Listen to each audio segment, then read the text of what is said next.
दिलीप घोष ने कहा था एक बार, मैं सीनू को नहीं छोड़ूंगा। लिप्पू बीजेपी वाला वो हमारा दामाद को वार्निंग दे रहा, तुमको मारेगा नहीं छोड़ेगा।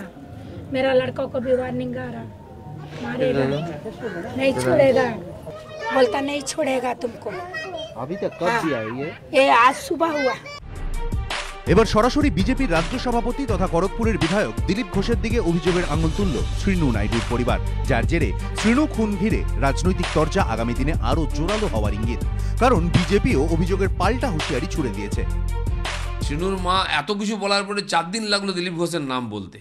সিবিআই ইনকোয়ারি হোক, এখনও বলছি যে দম থাকে হোক, আর নাহলে আমরা কোর্টে গিয়ে সিবিআই ইনকোয়ারি করাবো, আর বেশ কয়েকজনকে দরকারে কটক পাঠাবো। তৃণমূল এর আগেই সরাসরি দিলীপ ঘোষের দিকে অভিযোগের আঙুল তুলেছিল। নির্বাচনে সিনুকে মারার হুমকি আমাদের মাননীয় দিলীপ ঘোষ দিয়েছিলেন, যে তাকে দেখে নেবার হুমকি দিয়েছিল। বিজেপি ছেড়ে যেহেতু উনি এসছেন, ওনার ওপর একটা বিজেপির রাগ ছিল, সেই রাগের পরিপ্রেক্ষিতে ওনাদের একটা লক্ষ্যই ছিল যে কিভাবে ওকে একটা শেষ করা যায়।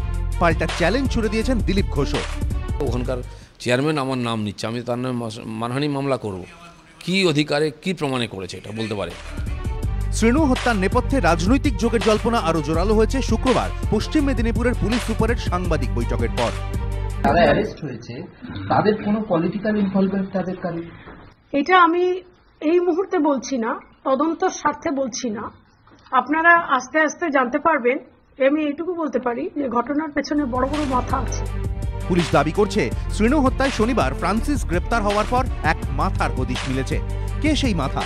কান টানার পর কি এবার মাথার হদিশও মিলবে? ডন শ্রীনু রাজনৈতিক রং বদলের কথা কারোরই অজানা নয়। এবার কি তার মৃত্যু ঘিরেও সেই রাজনৈতিক ঝড়ই উঠবে? অর্ণব মুখোপাধ্যায় ও দীপক ঘোষ, এবিপি আনন্দ।